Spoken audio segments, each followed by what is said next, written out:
Hello, everyone. It will slowly admit everyone waiting. Thank you very much for attending this info session on a Friday evening or Friday very late evening, such as for Zane in the UK, or if any of you are in the UK, or whatever time zone. Yeah, Saturday, whatever time zone you're in. Thank you very much for attending.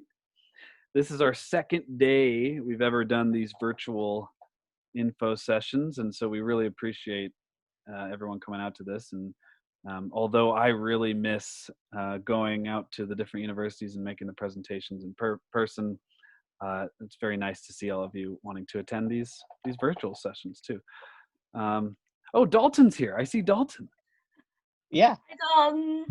Hey, so we've got, I was about to hand over some introduction. We've got 3 alumni staff here that I will let them introduce themselves. So we will go with Gwen, or Dalton, Gwen, and then Zane. We'll do an alphabetical order. If you guys want to introduce yourself before I start the presentation. Yeah, sure. What's up, guys? I'm Dalton. I did the English camp 2 years in a row, and I would have done it last year as well for my 3rd year if it wasn't canceled. But I'm here helping out with the business development team now, so happy to be here. All right. Good to see you. My name is Gwen. I am also working with Come On Out as a staff member. I was an intern in 2019 to do mentoring with students, and now I do digital strategy and just generally helping out. It's good to see you. Welcome. Hey everyone, I'm Zane. I'm from London, and it's 2 a.m. here, so always great. Like Dalton, I was part of English camp in 2018, and then I returned in 2019 as a leader, and I've continued to work with Common Out from then until now. Yeah. All right. And Zane, what's the different? We're trying something a little new today on the questions to make it a little more organized. How are we doing that? Yeah. So Matt, if you could go to the next slide. Oh, that's right. One more. Oh well, yeah. So here's the structure for today's session. We'll talk about the kind of introduction and the overview of the camp as a whole, a bit more about who kind of organizes and runs the camp, a little bit about orientation and training. And then after that, I think we'll have a bit of a break for questions. So if you just type in your questions whenever you have them in the chat, and then after orientation and training, we'll answer all of the questions that have come up until then. Yes, and then we'll do the same thing again after the logistics and subsidies. So if you have any questions about money, try to hold off until we get to that slide, because chances are your questions will be answered then. Awesome. Thank you, Zane. Yeah, we're doing that because we've had a couple of these info sessions, and Zane and Gwen previously were answering a ton of questions in the chat throughout the presentation, which is great. We had a lot of questions. We appreciate the enthusiasm, but this will make it easier, and that way Zane, Gwen, and Dalton can share their answers, and myself for everyone to see, because otherwise the chat gets bogged down and everyone might miss important questions. And while we do upload these to the website, we have an FAQ from info sessions on our website. It's best to do it while you're here live, and then at the end, hopefully we'll have some time to do some live Q&A as well. So thank you all again for coming. Thanks for our staff to introduce themselves. And I'm Matt. Did the program in 2015. That was its first year, and have come back ever since. And what all 4 of us here would say the same answer. Yeah, I'm speaking for everyone. The reason we come back is because of how impactful this program is for those Japanese students. So junior high to high school to university students that we teach, primarily high school students around 13 to 18, the impact you have on these kids after just 5 days of a program, a week-long program, is enormous. And on the last day, it's so tangible watching them transform throughout the week. Super inspiring, super fulfilling, super rewarding. I'm a teacher as well, and I taught recently a year of junior high world history in Los Angeles, and at the end of the year, I was questioning, how much of an impact did I have on my 200 students over the whole school year? And of course, I was questioning that, as many teachers do. In the English camp, in my first week, I did not question that. I saw the impact I had, and I heard from the students telling me, and it's so special, so enjoyable. So while the exploration in Japan, the cultural aspect of this internship is really special, as well as meeting cool other interns around the world, for example, Gwen, Zane, Dalton, and I, all really close, you know, the students are super important. So I always like to start it off with that. And I also want to start it off with, go back to our newsletter just to say, if you haven't signed up for this already, this is really the best way to stay updated on the camp, especially now given the current situation where the camp is completely uncertain. We're going through the recruiting process as per usual, but when it comes down to onboarding and getting ready for a potential summer in Japan, everything's going to be delayed. We won't have you buy tickets unless it's safe to do so. So it's a little bit of a different situation, and the newsletter for now is the best way to stay updated. We also send out things on other opportunities, things like that, in not only in Japan. So, and we send it twice a month. So just wanted to say that at the start, as I always do, just because it's the easiest way to stay updated with the program. And without further ado, we'll start the info session on the English camp. And this video also I'm going to skip, but if it's on the website on our Global English Camp info page, I think it's a great overview if you'd like to watch it. The interns speak about their experiences as with the staff and students. But luckily for you guys, we have 4 of us here that have done the camp for many years. All right.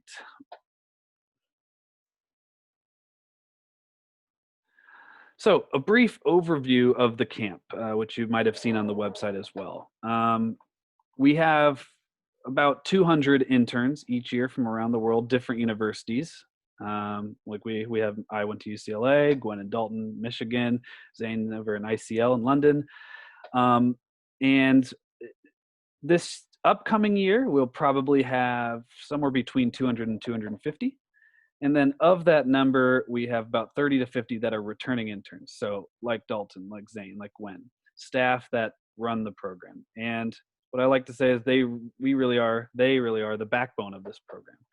We have Japanese staff running it as well. We have different entities involved, which I'll get to, but really it's the interns that run this program, that run the classroom. For example, last year, Dalton took a group around southern Japan and ran his classroom down there. Zane went across the Kanto region near Tokyo.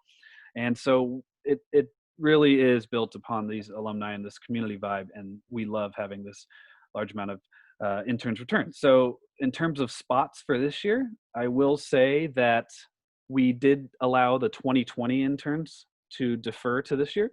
So there will be probably only closer to 100 to 150 spots because of returning interns and 2020 interns that are deferring. And we will keep everyone updated on that. Obviously, the interns that signed up for 2020 but did not participate are probably rethinking about if they're going to do it next year, if it does happen. That being said, of course, the camp will only happen if it's safe to do so, as that always comes first. Anyway, so thousands of Japanese high school students, like I said, mostly high school students, but some junior high, so as young as 13, as old as 18, occasional university students as well. And each week, as an intern, you get 1 to 6 students. It's usually about 4. And you will teach the students through a textbook, which we will go over. It's a 5-day program. It's a very thorough textbook. We train you on it for a week beforehand, and then you teach 4 different sets of students. So that's a 5-week program, and that is from mid-July to end of August. I will tell you guys the tentative start dates that are not on the website, but just in accordance with our past years, it would be the start date for Group A, so one half of the program, the early half, July 10th, Group B, July 17th, and then the respective end dates would be August 20th for Group A and August 27th for Group B. So just to give you guys an idea, however, these aren't confirmed and will be early next year. We have to wait for the Japanese school system to release their summer schedule. So we know what are the dates that most effectively cover as many students as possible that they're able to do it. That being said, the students that sign up do so very often, in fact, way more often than not, super last minute. So if you're accepted in the program, you will not know where you're going in Japan until you get to Tokyo for training. It sounds kind of nerve-wracking, but we have to do it that way because we're predicting how many students are available at any one school. or how many students there will be at one school, so how many spots for interns are at each school. Your experience ranges from sticking around in Tokyo the whole time to Osaka to moving around. Dalton went to Hiroshima, I believe, and other places down south. And that depends on your preference and where we're able to place you. So you can request to stay in one place, or you can request to travel a lot. That's a general overview. I'll get into more specifics later. But yeah, the 3 companies involved are Come On Out. So that's the 4 of us here and other staff. International, so not in Japan. We do the applications, we interview. So one of us may be interviewing you for the first interview. We do all the onboarding, we prepare you. As far as onboarding goes, we send you a bunch of information beforehand, probably overwhelm our interns with information with our welcome packet, health and wellness packet, plenty of emails and things like that. We run the retreat, and then we're ground support in Japan. The program sponsor, this is where all the students come from, is Toshin Nagase Bros. They're a very well-known educational institution in Japan, super famous. You say the word Toshin to nearly anyone in Japan, they will know them. They're really great. They're at the frontier of progressive education in Japan, and we work closely with the staff. So there'll always be a Toshin staff member in your venue, and Dalton, Zane, and Gwen and I can all attest that we become quite close with these staff members. They're really great, and oftentimes want to take you to their favorite places after class. So it's not just a working relationship. It's all about building this strong community. And then we have Come On Up, and that's our program partner in Japan that runs the housing, transportation, basically all the administrative stuff in Japan. So they are a Japanese company, and also the ground support there alongside us. All right. So you arrive in Japan, and this is where I start rambling. So I'm looking at Gwen, Zane, and Dalton to stop me when I do. You arrive in Japan the weekend of the 10th or the 17th, tentatively. In that time, you will be at this was in past years, this may change, a hostel in Asakusa in Tokyo. So the kind of the cultural hub of Tokyo.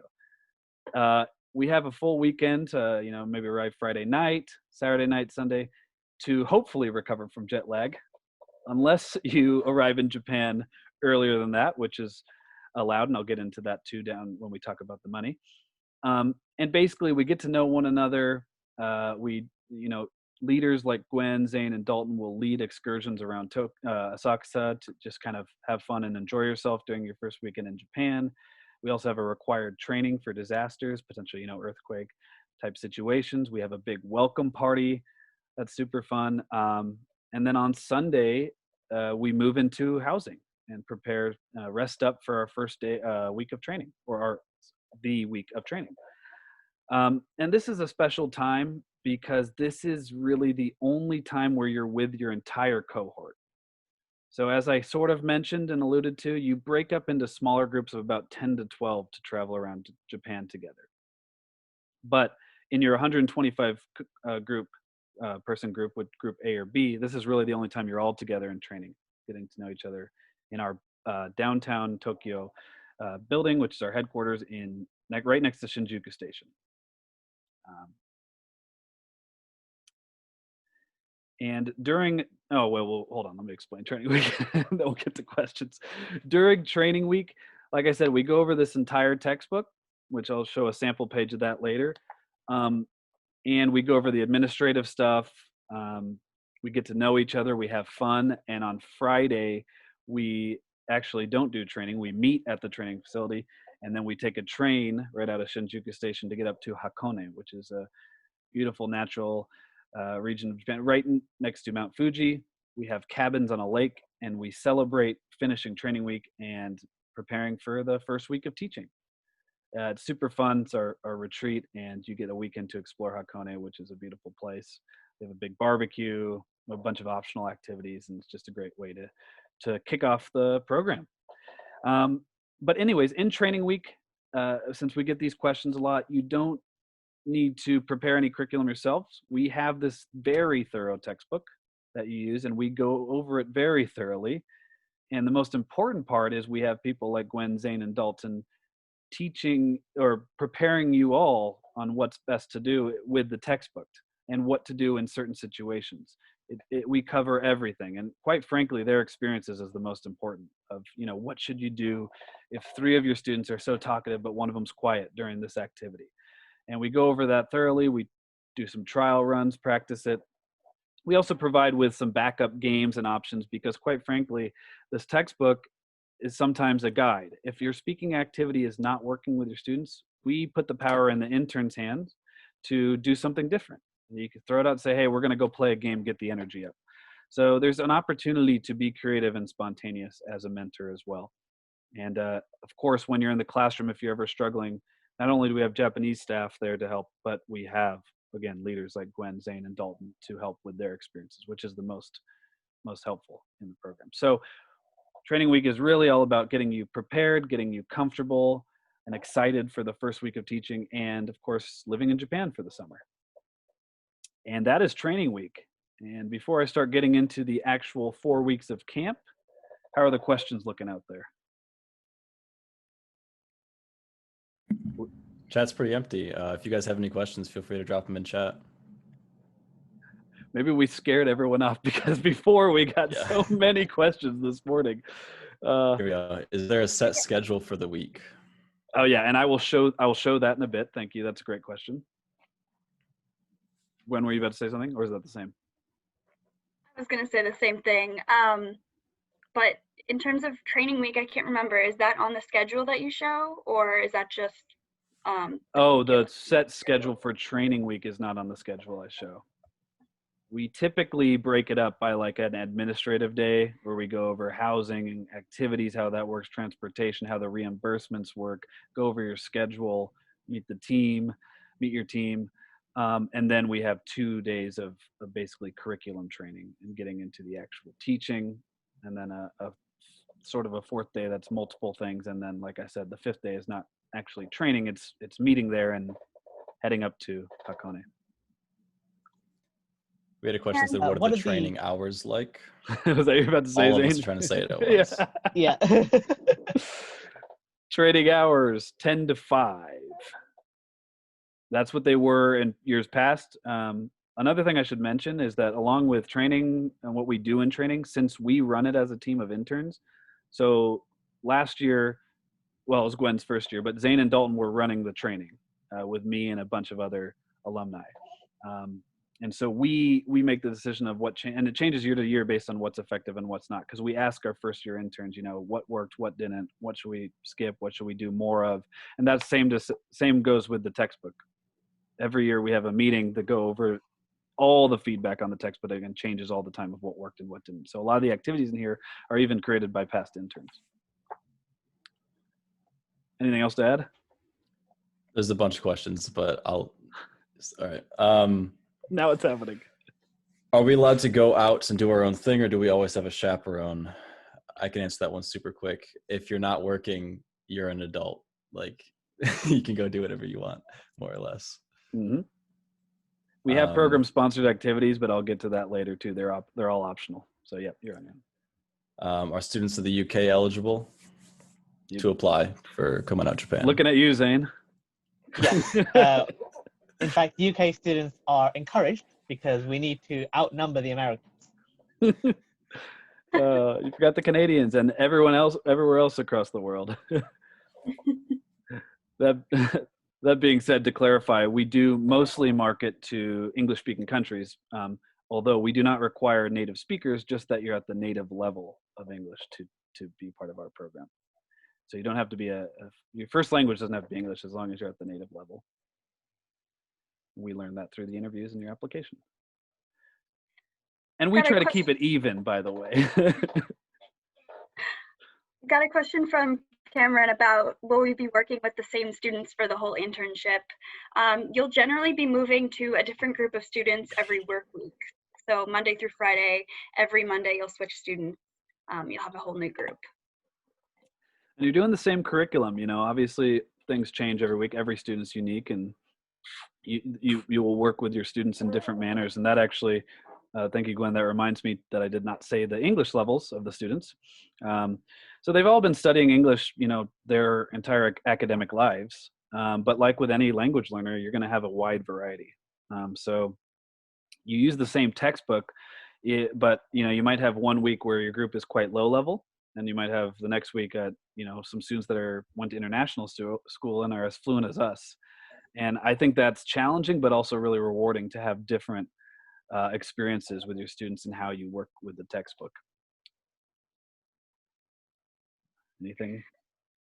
We have several other questions, but they're not all related to training week. So should we save those or start on those now? Let's save them. All right. All right. Save Thank those. you, guys. And yeah, so we'll move on to the actual camp experience, where I assume a lot of questions will come up, and then we'll stop before logistics and subsidies. Like Zane said, a lot of questions will come up there too. So here's that sample schedule. I promise it's also on our website. And a lot of people ask, we don't put our book on our website because it changes, and we're going to work on that again this fall. But this was past year's schedule. And essentially, like Dalton said, like after the program ends at 5, and you may have students lingering around finishing up a review, so you don't leave before your students, maximum 5:30. Unless your fearless leaders like Zane, Dalton, or Gwen calls for a meeting, you might want to discuss the day, especially during the first week, to make sure everyone's on the same page and has no concerns and issues in the classroom or any with your students. Then you're free to do whatever you want, like Dalton said, after this. And you arrive at 9:30 for a morning meeting with your team to discuss the day. Again, especially important in week 1, as everyone's probably a little nervous to teach their first group of students. And then this is the sample schedule. So you can see there's a good mix of speaking exercises, games, presentations, which I'll talk about in a bit, some serious conversations like the UN SDGs or issues around the world, issues in Japan, issues in our home countries, but also a lot of fun mixed in. I think it's a good balance, and we've been working to perfect it as much as we can each year, with the culminating event being their life mission and how they want to contribute to the world, which those of you who have applied or have reviewed the applications will see we ask that to you right away. Important part of our program. And then Gwen, Zane, and Dalton, feel free to jump in and stop me in any of these. I'm just going to go over a couple of sample activities. So speaking, exercise, and games, as you can see, a bit important vibe in our program is high energy, having fun, lots of laughter, because we want to instill an enjoyment of learning the language. To put it simply, some students come to this camp maybe that don't enjoy learning English so much, but by the time they leave, they'll have had so much fun that it changes their perspective. We hope, and that's when on the 5th day you do really see that. So games and fun activities are a big part of it too. We have various presentations that the students do. So there's 3. There's the last one, the life mission, which is all on their own, and then there's 2 group presentations. In years past, we've done one on the Olympics. This year, the Olympics are happening, so this will not be happening in the camp. I mean, if the camp happens, of course. And students create group posters, and quite frankly, in this first presentation are a little nervous, but this is really nice because you see where they start in terms of their presentation skills and where they end up by the 5th day. We have a number of options of topics that the students will present on instead of the Tokyo Olympics. I've only listed this one here, the Entrepreneurship Discussion, because I think it is a great indicator of the atmosphere of the camp. Entrepreneurship can be very serious, and we can have some great discussions with the students, but here's 2 fun examples of a microwave bento box named Mike and a domination switch that turns off your annoying siblings. And I feel like those give a good idea of what our camp's like, where there are serious discussion, but it's also super fun. We want the students to enjoy it.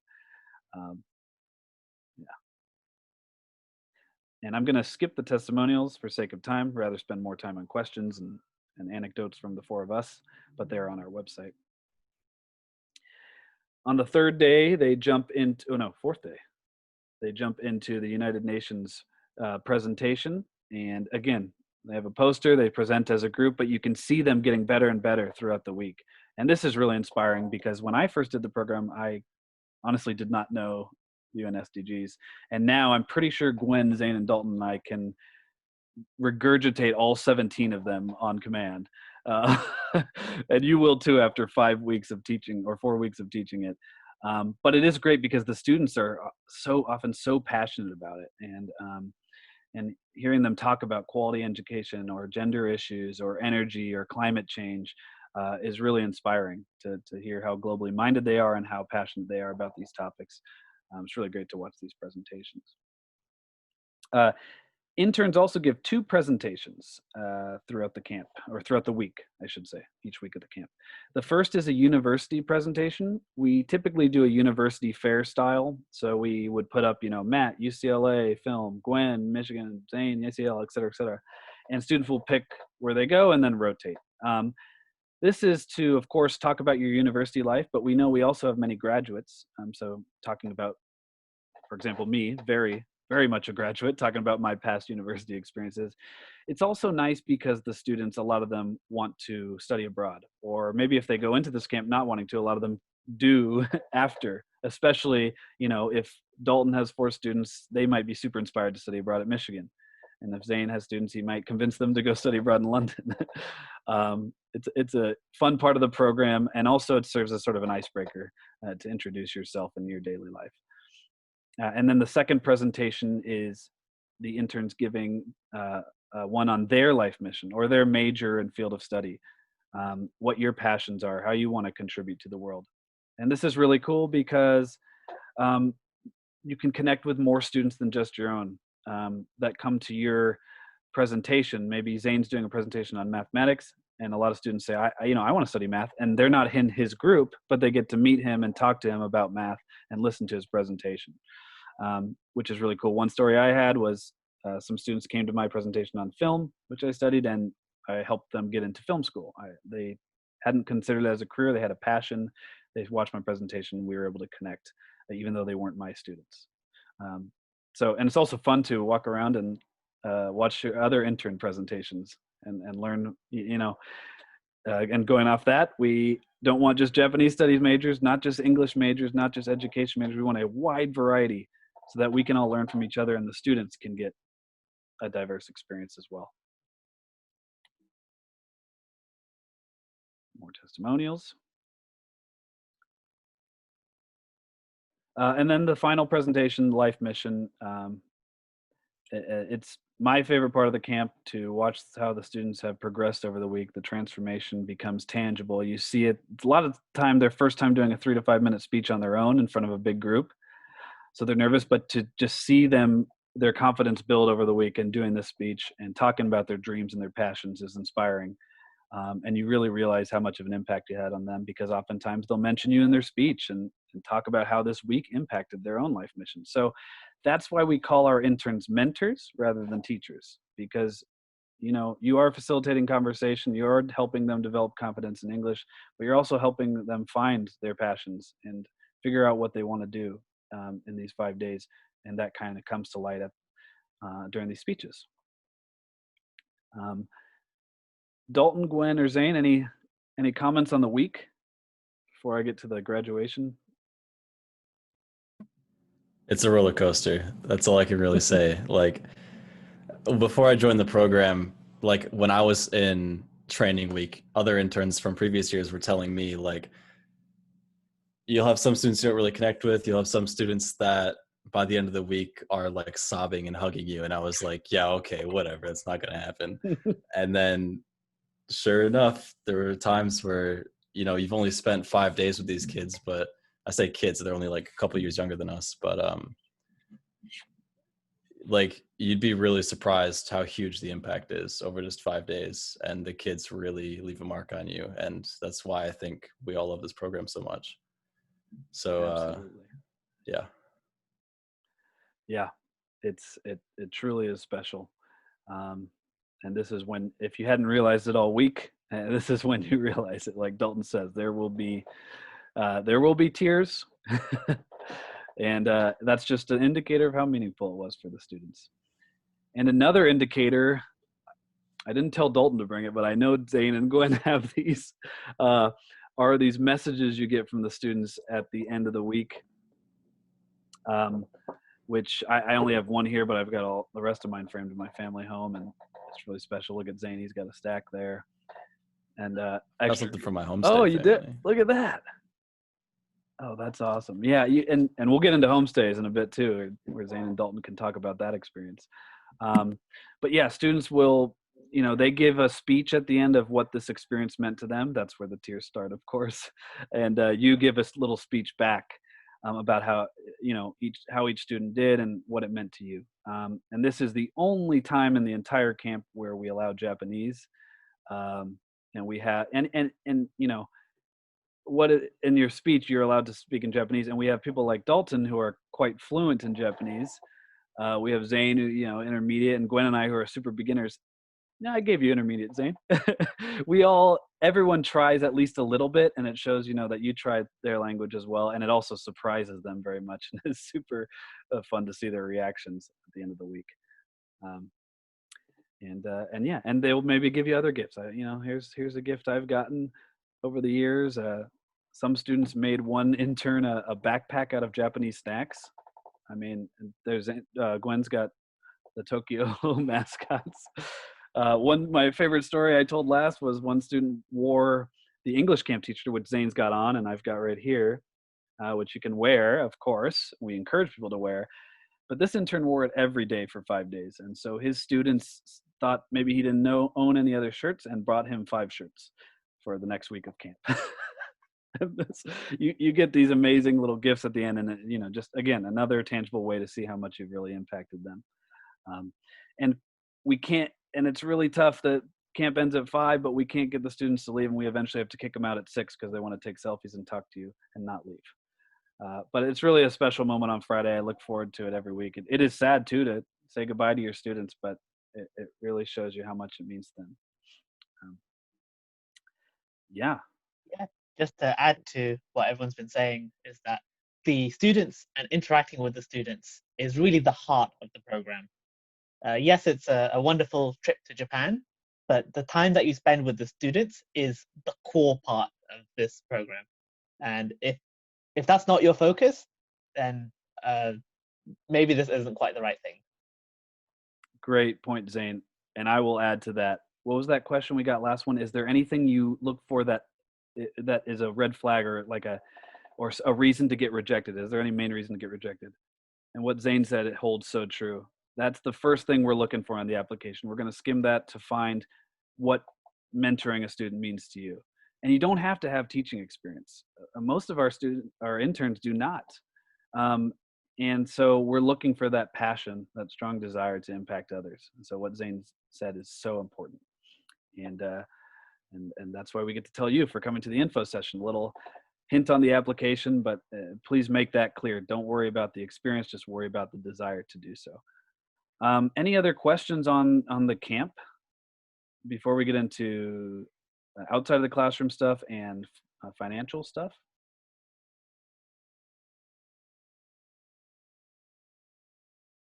There's a question about, Go ahead, Glenn. There's a question about housing when you start to teach. If you do a homestay, a dorm, something else, I can just start answering that. It depends on where you are, and it depends on what your group is doing. It depends on what options we have. We partner with that company, Come On Up, and they do a lot of housing organization for us. And you can choose whether or not you want to stay in a homestay, but other than that, it's really up to the location you're in. Yeah. And some other questions in regards to the applications. Does having previous Japanese language knowledge help or hinder your acceptance? And I know this is a vague answer, but neither. We, of course, would like Japanese study students to apply and be part of this program. And of course, a lot of applications come from those departments. But 75% on average or more of our interns do not speak any Japanese. And one thing to add, which I kind of mentioned earlier, and again is also a little bit cliche, is we are looking for a wide variety of candidates. We want not just Japanese studies major, we want all sorts of majors so that the students get a broad experience. We also want, not just seniors in university, we want freshmen to PhD grads. We have a wide variety. And as much as Zane wants there to be more than 50% UK, we don't want just UK students. We want people from all over, all over the world, different experiences, different backgrounds. and so, but of course, we love people that are studying Japanese as well, and there's probably about a fourth that are doing so. But that hopefully gives you guys an idea that it's not just for those students. Are there a bunch of application questions? I might wait for those till the end. Those are pretty I think that pretty much hits it. I think there was one more so that we didn't hit. Will we be working with the same students for the whole internship? So as you saw in the schedule that Matt presented, the camp itself is 5 days long. So for us, it's 4 or 5 times of like that same 1 week schedule. So you'll be working with 4 or 5 different groups of students. Yeah. There's another question about housing for homestay. If you can express preference on like smoking, pet allergies, dietary restrictions, stuff like that. Yeah, we take all that into account. And actually, why don't we just jump into housing real quick, and then I'll go back to it doesn't have to go in the order of the bullet points. We'll go back to the airfare. How about we'll have Dalton do homestays, and Zane usually talks about it, and Zane, you can talk about shared house. Dalton, how's the homestay experience for you? So just to double check, Zane, I had 1 homestay throughout all of my years. What about you? I also had one. Okay. So everybody's experience I've heard is quite different. But it was really bizarre, like how close we got. I kind of expected at the beginning that it was going to be like this weird, like sort of professional relationship almost, where like I was some sensei coming in and like sleeping on their guest room or whatever. But like I legit felt like they were my family. Like as soon as I got in the car with them on day 1, it was really bizarre. And I still talk to them frequently online. You know, when you wake up and go to bed and just spend like the all day, every day hanging out and like going to parks and playing games and having cookouts and just doing whatever with your family, you feel like family. That's all I could say about it. It's incredible. Yeah, super special. And Yeah. just to add, before Zane talks about shared housing, if you want to do homestay and you do get into our program, please put your preference that you're okay going to rural areas or smaller cities. If you want to be in Tokyo or Osaka the whole time, or even Yokohama or Nagoya, our 4 headquarters, that's where the least by far amount of homestays is. I think Tokyo only had a handful the whole summer, even though there's the most students by far there, just for lack of space and just lack of availability. So if you really want that homestay, please be flexible in terms of where you're ending up. And Zane, you're gonna. Just to add to the homestays things as well. In particular, a question that's just come in about the English level during the homestay. So you will be, if you do get a homestay, that will usually be with the family of one of the students on the camp. So the idea is that you then go to the classes, to and from the classes with your student, and they will act as a sort of translator for you at home as well. There might be some exceptions. So in my case, I was actually with one of the staff members for English camp instead, which was quite nice as a leader in my case. And just kind of to talk about my experiences, it was just really nice being able to have like my homestay mum made me bento boxes for every lunchtime. And after I'd come home, I would play Smash Brothers with the kids. And it was just, it's just such a lovely experience to have. And so now to actually talk about a share house, so a share house is kind of exactly what it sounds like. You'll have typically your own room, and you'll share amenities, so kind of plenty of bathrooms and toilets and kitchens for you to share. Your share house can have anywhere between like say 5 people, which I think is pretty common. In my case, I had about 20 people in one shared house across multiple floors, and one shared house I was in had like 10 floors with about 10 people up to 10 people per floor. So share houses can be, they're pretty nice because you get to interact with other people, typically other interns on the program who have also been put into your house, but also other Japanese professionals, young professionals who maybe have just recently graduated and want to live away from their family, or even other international professionals who are working and studying in Japan as well. Yeah. And they're both great experiences, and we do, of course, ask your preference if you would prefer the more social aspect with interns and share houses. And in our major headquarters, or excuse me, the major venues, or most of the time you will be in a shared house. That's the most common housing. So we do have some dorm rooms, we do have some apartments, and sometimes you have a hotel by the school. It's based on the venue. And with that in mind, that is why another big important aspect of our applicants that we're looking for is flexibility and adaptability. Because the experiences vary widely, and we are looking for people that are okay with different housing options throughout the summer, that are okay that if I say, hey, sorry, Dalton's team has to go suddenly down to Fukuoka because we need 10 more teachers. That happens because students sign up so late. So we really are looking for flexible, adaptable interns as well. And of course, just the nature of living in another country for someone. Of course, we prepare you for any culture shock or just to make sure you're comfortable. And we have leaders like Dalton, Zane, and Gwen to help you feel comfortable, and Japanese staff. But we are looking for those kind of interns too. All right, I guess or Gwen, you got something? Oh, there's another question about housing. If I am applying with my partner, can we guarantee housing together?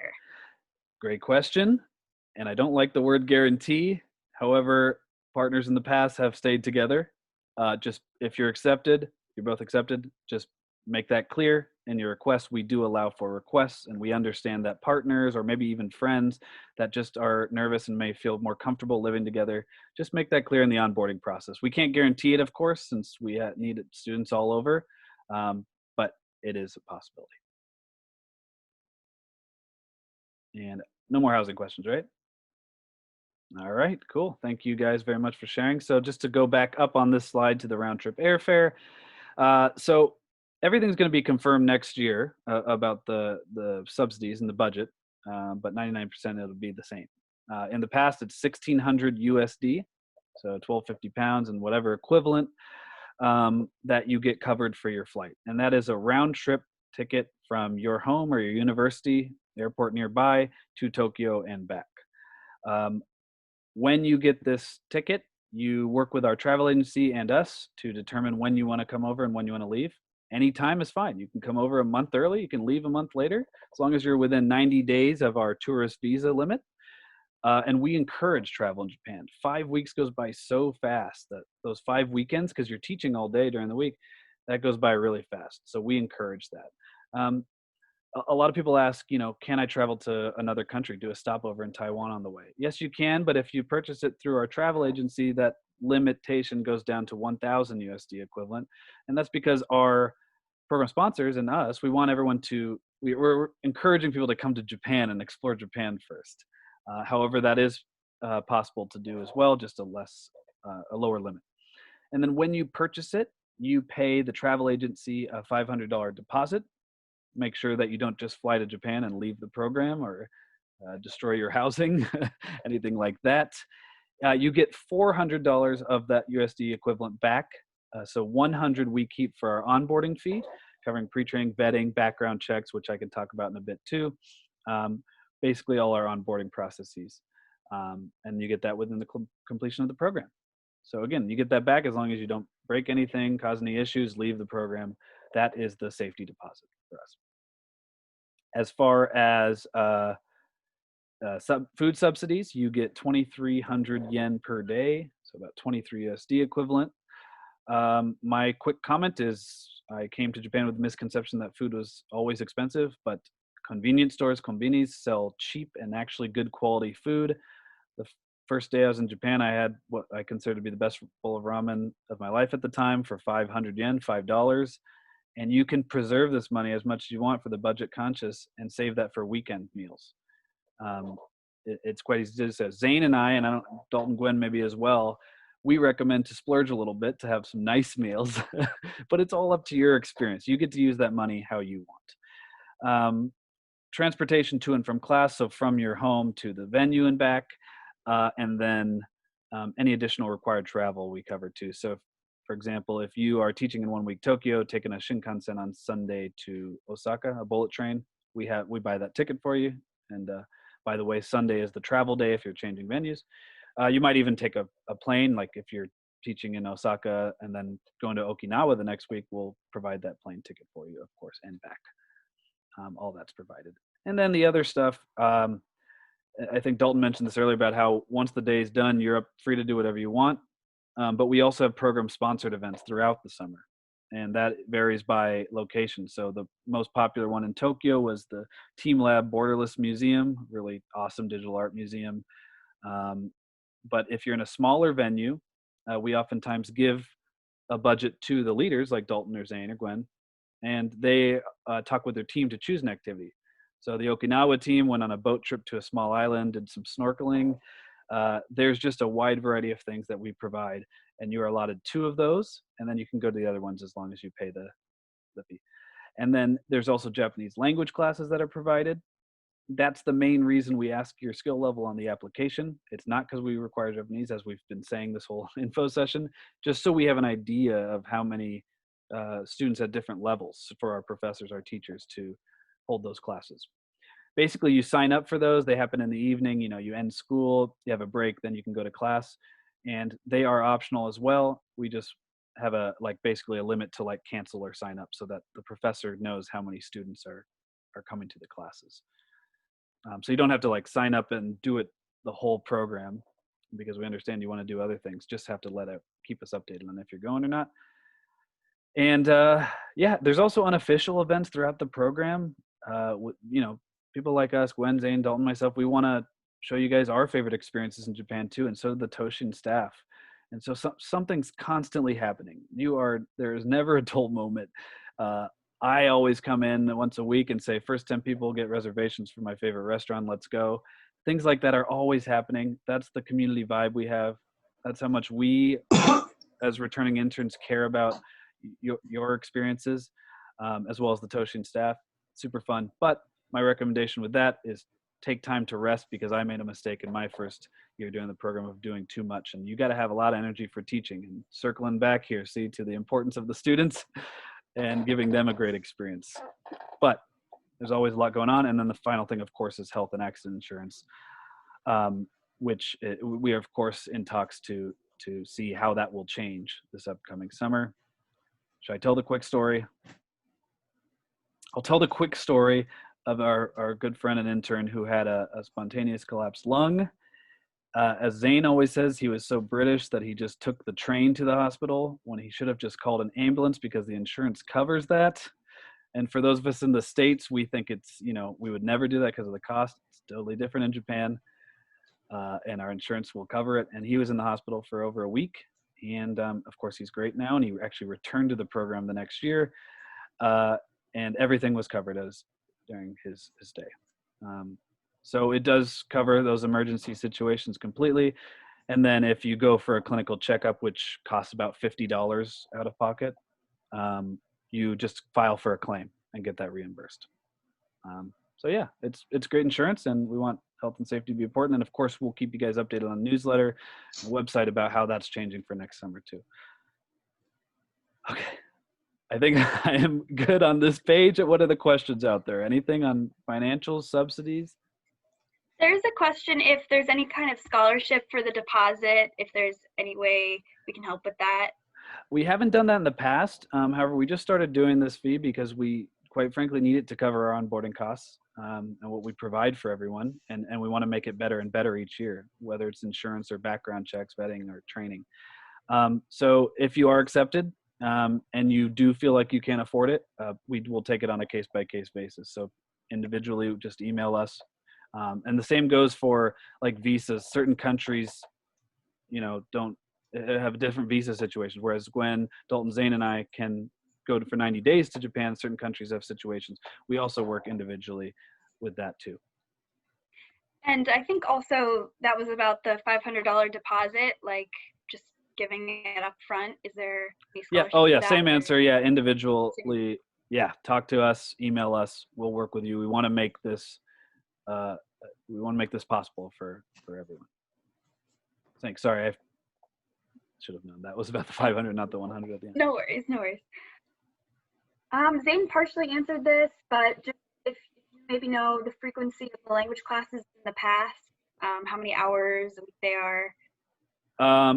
about Yeah. that? What did Zane? We had 3 a week last summer. Or was it 2? I don't really remember too much off the top of my head, but a lot of these details are yet to be confirmed, and it will Yeah. kind of depend on how many people are interested, their language skills, the teachers that we can find as well. Yeah. So, yeah.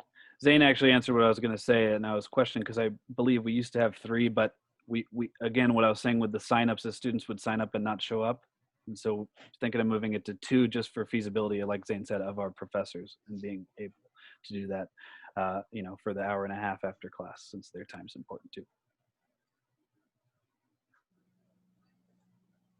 Any other? There's a question if COVID will impact the health insurance policy if we go ahead with the camp. Absolutely. And while we don't have the exact details of what will change because of that, we'll work with our insurance company and keep everyone updated. And of course, when it comes down to it, if there's any indication that this is not going to be a safe thing to do, unfortunately, the camp won't happen again. But we will keep everyone updated on that on our website and via newsletter. And we hope it does. We'll knock on wood and hope we can do this. But with that in mind, actually, if you do apply, you're nervous about doing the program, don't be right now. We're going to do the application process as usual, and we're going to take it when it's the time for onboarding. And you can completely defer your acceptance to the next year if you don't feel comfortable. Let's say we hold the program, you say, I don't want to do it, Corona, even though the travel restrictions have been lifted and we're going to do it. I'd rather not. You can defer. So that's why we're encouraging people at these info sessions to apply and apply early if you're interested to secure a spot, and then work with us and talk with us during the onboarding process and let us know on your comfort level. And if the program's canceled, then of course, you'll be on the list for next year. All right. Good stuff. Thank you guys for the questions. And how are we doing on time? Am I rambling as much as I did before? We're okay. Thanks, Zane. So yeah, here's some pictures of some of the fun cultural activities. Like you said, students first, classroom experience is the most important, but of course we want you to have a great cultural experience in Japan and to do so together. So here's some of the activities. There's Matsuri, the summer festivals that are free all summer long. It's really hot and humid in Japan in the summer, but the benefit is that there's tons of festivals to go to. Onsen in the top right, hot springs, one of my favorite activities. Cooking classes. Like I said earlier, we love food on this program, all of us here. So we do cooking classes. That bottom right is from Hakone. Tea ceremonies, traditional things like that. The 2 pictures on the bottom are also from our Hakone trip on the lake and heading to a hike to a shrine. And in addition to all these fun activities, we also, besides the classes, we have an exchange with the University of Tokyo, and so you get to meet students there and practice English and Japanese with them, which is super fun. And you get to make connections with these students and share contact info as well. To mention the high school students, we have a policy where you need to obtain, if you want to stay in touch with your student, which is great to continue mentorship, we have to do a process to get parent permission and teacher permission from Toshin. So there's no exchanging during the week, but that can happen there. But if we have an event with university students, totally fine to make new connections in Japan. And here's some more pictures. Lots of fun stuff. That at the bottom left is a barbecue in Hakone that we do every year. Super fun. Don't worry, not just meats, veggies too. And there's a picture of Fuji in the bottom right, a hike. So yeah, there's tons of fun stuff. I can't say it enough. This program is super fun and you make so many new friends. Like I said earlier, I really am bummed that I'm not in Ann Arbor to visit Gwen and Dalton or in London to visit Zane and take, our big alumni dinners and meet you all in person too, everyone attending this. But that's okay. That's the nature of where we're at right now. But everyone stays very close. You make some strong friendships and we always see our interns visiting each other across the world, which is super special. But what it comes down to is the students, as we've been saying. That's why I like to end with these slides.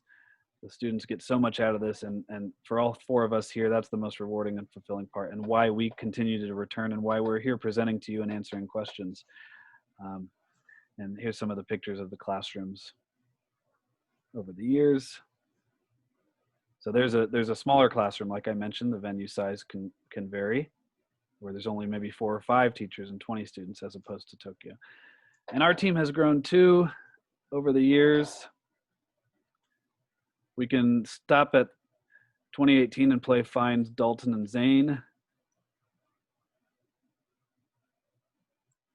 Well, honor system, if you got it, you got it. Congratulations.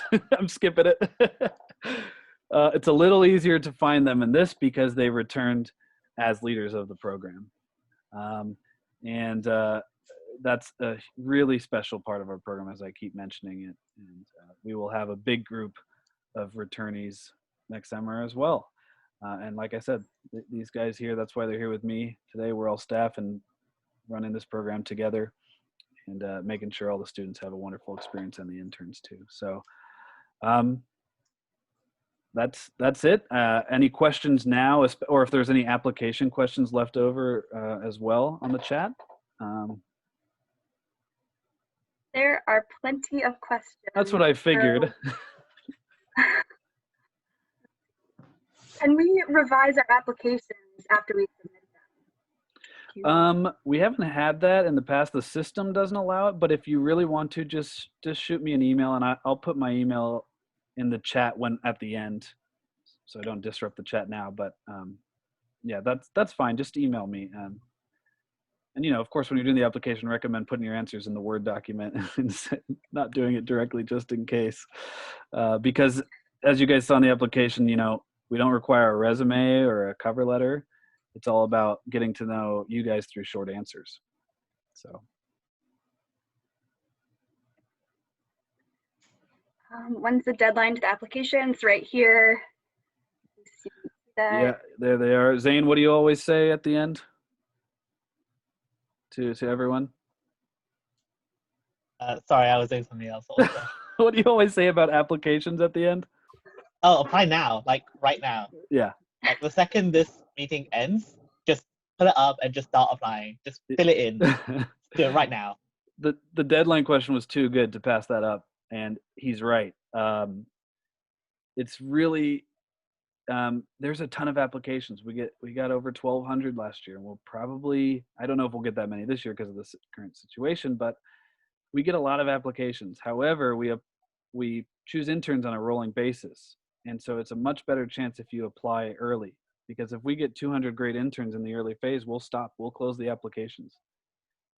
And that's the same for this year. Even with the delays this year, that's how it's going to work. So Zane is right. If you're thinking about it, apply early. It will definitely help.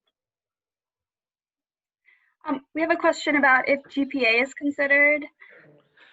We asked that simply to make sure you guys are in good standing with the university. If you have what you think is a low GPA, just explain it to us.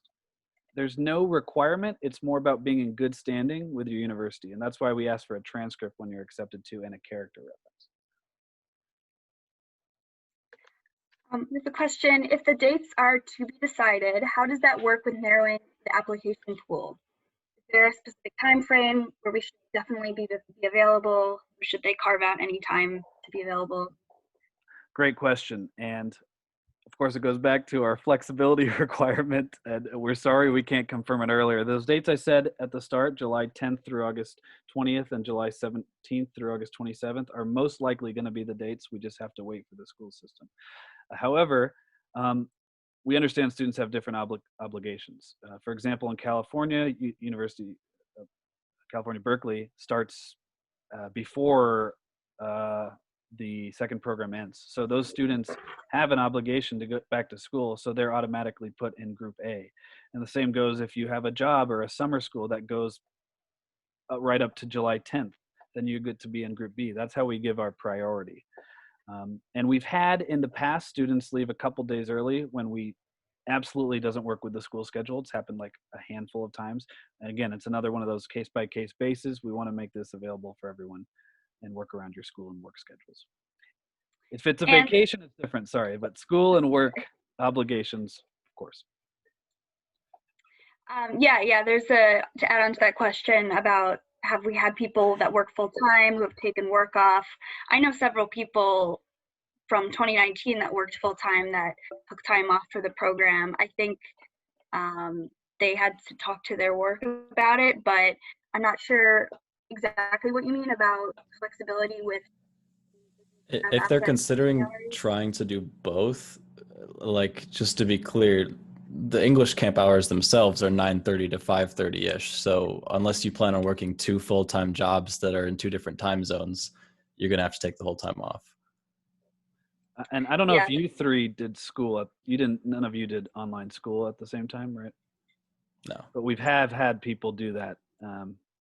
Again, like Dalton said, got to manage the time zones. Yeah.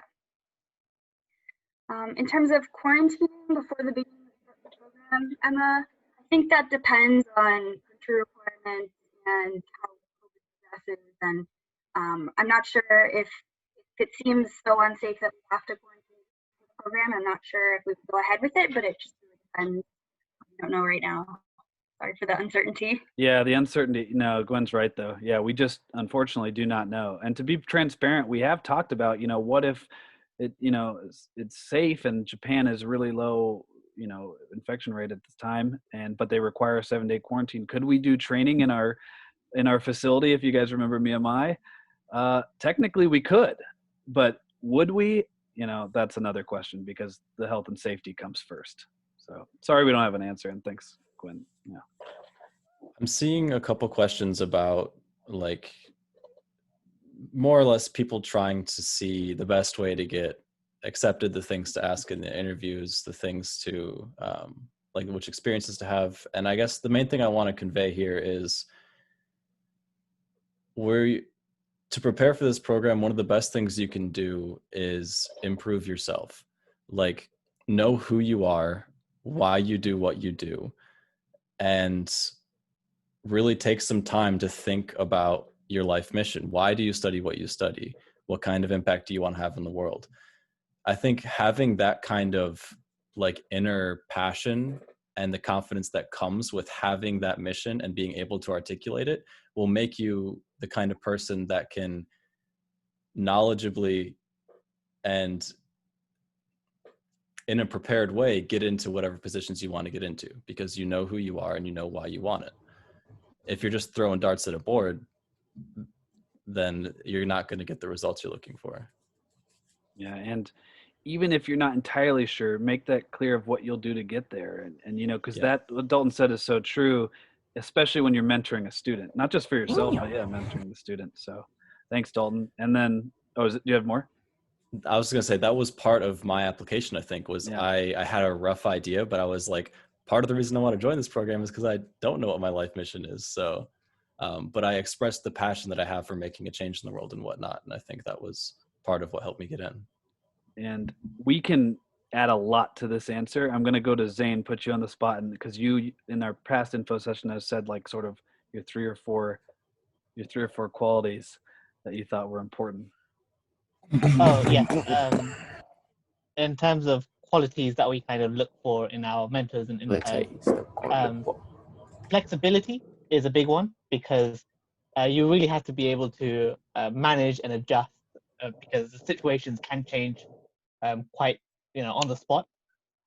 Another big one is maturity, to be able to kind of have an important role in front of these quite young students. They're only 15, 16, 17-year-olds, and you're much more mature, responsible in front of them.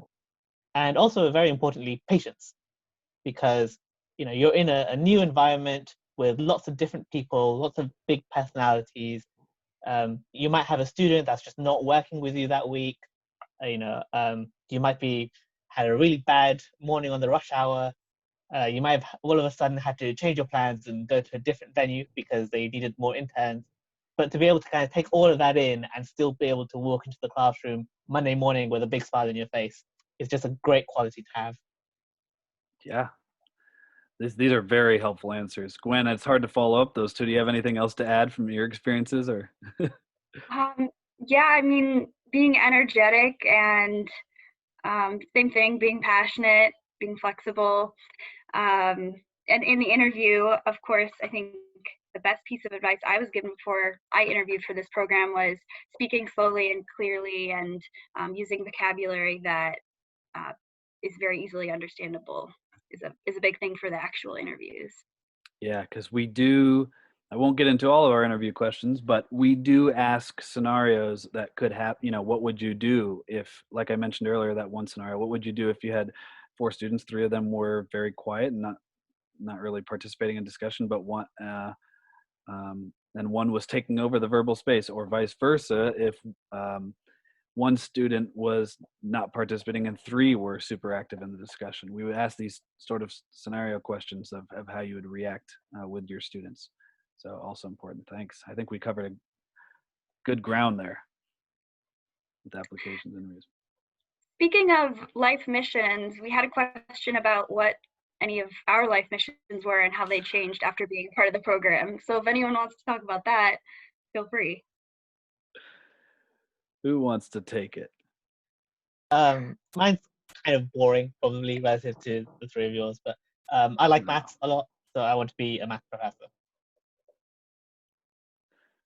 Yeah, mine is more broad. So you know, while Zane's is quite specific, and Zane and I are very similar in both teachers, both educators, whereas I'm on the world history side, but I still like math too. Mine is to help students find meaning and purpose and fulfillment in their life, and happiness. So a lot of adjectives there, but all those things through educational experiences. And to go off that question, that did change in doing this program. And you know, this program made me realize that of that, like we've been talking about, that fulfillment, and how I've made that a big part of my life now. You guys want to add anything? I'll take the bait, I guess. I think it's changed, certainly, but by the end of my first year, I articulated 3 life missions, and these were hard to reduce to speak to Japanese students, but the 3 titles more or less were: 1, to have the human experience, which I meant in having the widest range of possible experiences I could, traveling the world, trying everything new I possibly could, that kind of thing. Second one was to be fit for service, being the most physically, mentally, emotionally, spiritually, financially, whatever, fit version of myself, so that I could have more fun in serving my other missions. And the last one is to be of service, or to share my medicine. So to take all the things that I've learned from this type of self-improvement, this kind of human experience having and whatnot, and give as much as I can to the world.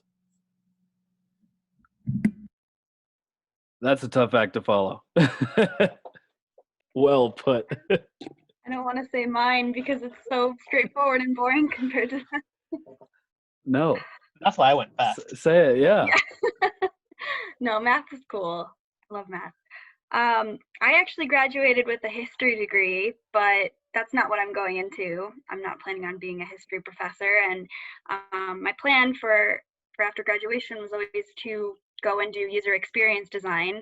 And I still want to do that, but I think doing this camp really made me think about why I want to do that, and how I can do similar careers and things that aren't necessarily straightforward designing and coding and web development.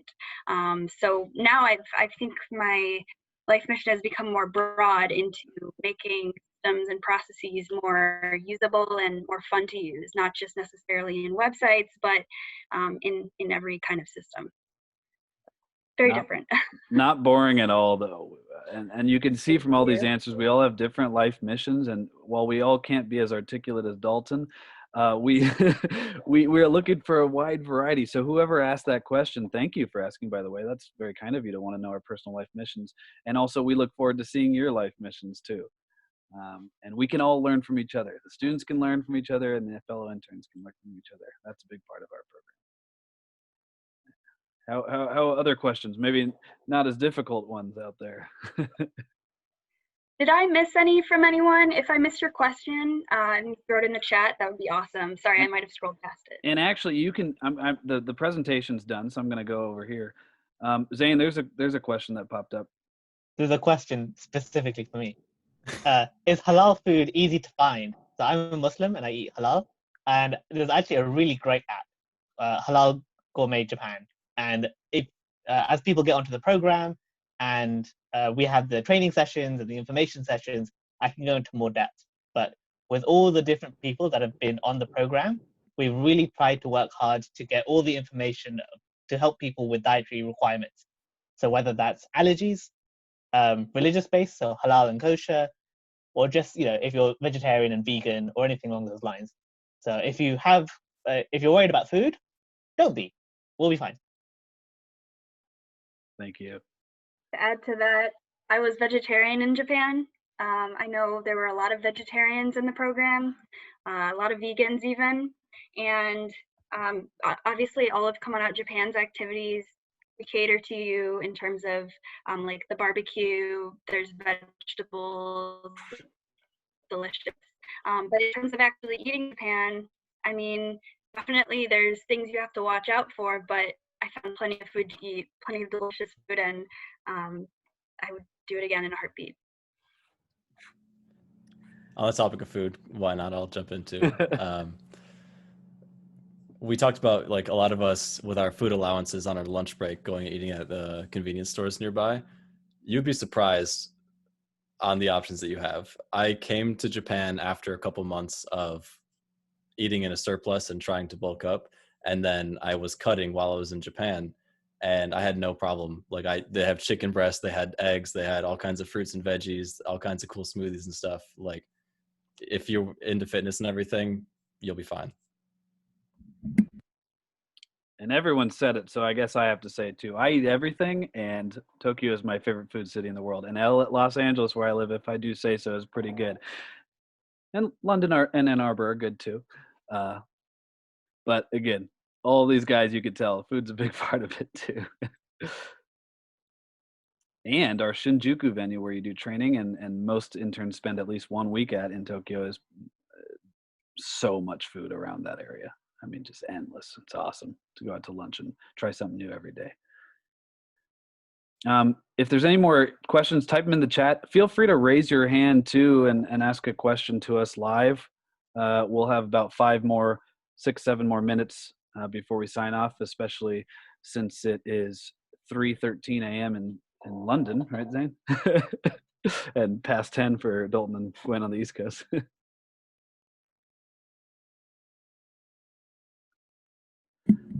I got a question here, actually. What if we're still freshmen? Do we just send high school transcripts? Yeah, if you don't have a college transcript because you're a first year, I think some schools you can obtain it and some you can't. Don't worry, just email us about it.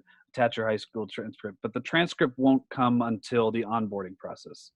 So I guess it depends on school if you have one by next year. But if not, don't worry. We've dealt with that in the past and completely understand.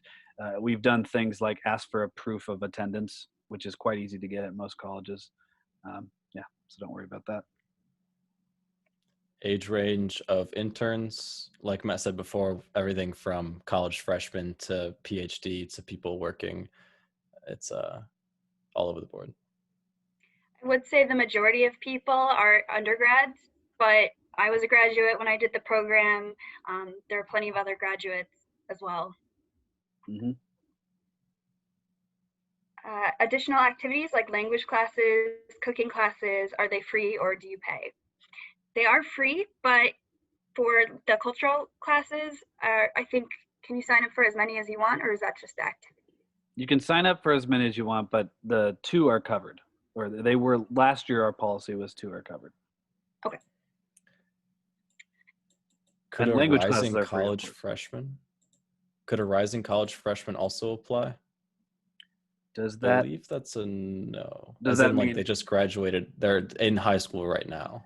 unfortunately, I'm sorry, Seiji, if this is your case, but unfortunately, it has to be someone in college. That's just the policy. However, if you apply this year and tell us, and we'll check out your application, we'll put you, we'll look out for you in the next year whenever you're eligible. We've had people do that before, actually. We appreciate that enthusiasm.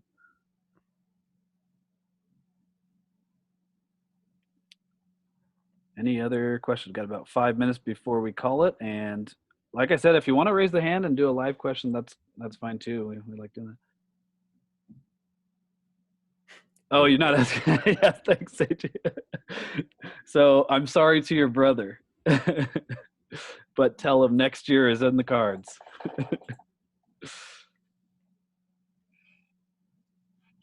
Any other? Find your question. You're a junior, so you're good to go. All right. How long are the interviews? They are roughly 20 to 30 minutes each. So that would be one with, like I said, one of us four, or the coming out team, which may have one or two more. And then the second one would be with the team in Japan, of course, all in English. And we just ask different questions, and you do not need to prep anything in advance. Like I said, my advice would be to think about different scenarios that might happen when you're teaching ESL students or mentoring students, and think about your qualities as a teacher, as an educator. Sorry, I shouldn't say teacher, as a mentor. What you think are the most important qualities as a mentor, think about that. And then we have a variety of questions that differ between us and the team in Japan. How is the prejudice against mixed race Japanese people? I knew a couple half Japanese interns, and just from my conversations with them, more often than not, worst case scenario, they're confused for a foreigner, which means they get English is spoken to them. They get weird looks like other foreigners. I've never heard any bad stories, but I'd love to hear if anybody else on the team has. I haven't heard any either, but of course, every individual's experience is different, and there's of course stories that we haven't heard, not like from our program, but from anyone traveling to Japan. Which, yeah, unfortunately, I don't have any to share, but it's a good question.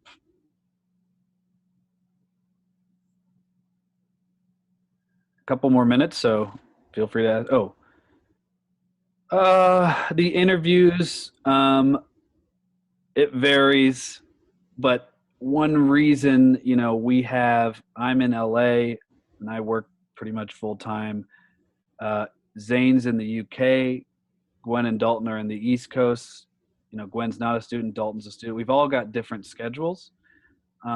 But essentially, if you are selected for an interview, we send our calendars with a lot of sign-up slots. Like, we block out our day.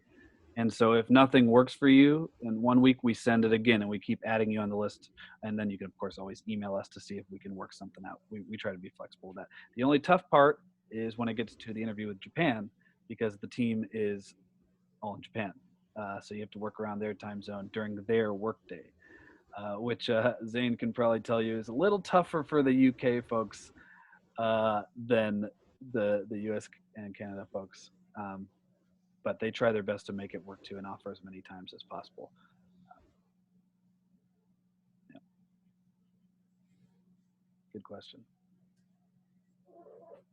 3 a.m. interview it is. Yeah. Trust me, it's not that bad being awake at 3 a.m. in front of Yeah.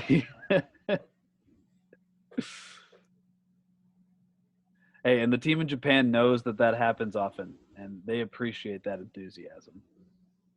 So keep that in mind as a positive.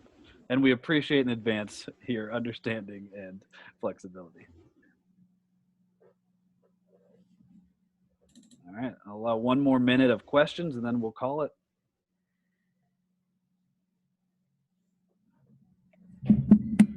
Forgot something. Oh, sorry. Go on, Gwen. If you forgot something, feel free to email us. I'll throw the email in the chat. Yeah, we're happy to answer anything, even the smallest question. As we're coming to a close, this is just a reminder that you should apply right now. just do it. Just get it done. Send it through. You'll be near the top of the pile. You'll be great. Yes. Zane always says that, and it's always so true. But don't rush it completely. You can just make sure it's in before November 30th. But like with Zane, what he's saying though is that when it comes to November 30th, that deadline cutoff, which is December 1st at 12:01 a.m. PST, so LA time, West Coast. Hey, it gives you guys the most time, okay? It's not just because I live in LA. And as long as you get in there, that's when we start reviewing, and we started application 1, we go down there and start selecting. So everyone in that phase is considered the same, and you have that bigger advantage of if you applied after that deadline. So sooner the better.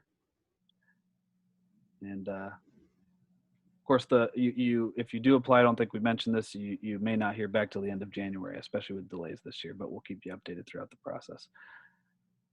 Thank you guys for the kind comments as well in the chat. And any last questions? Any last statements from, well, Zane made his, we know that. Dalton, Gwen, anything else? Appreciate you guys and look forward to seeing some of you in Japan. Yeah, I'm excited to see your application, see you in Japan. Thanks for coming. We appreciate your time. Yeah. Zane, one more time? Yeah, thank you all. Apply right now. Like, just do it. Just right now. That's it. Or have a rest and apply on the weekend. Either way, like everyone's saying, thanks for coming out. And thanks in advance for applying and your enthusiasm for the program. We look forward to reviewing your applications. Have a wonderful weekend. Bye. Thanks, everyone. Take care. Stay safe. Yeah, stay safe.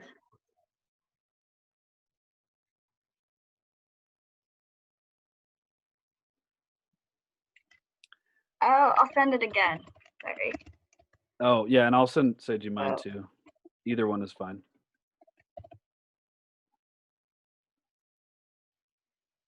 Yeah, both are good.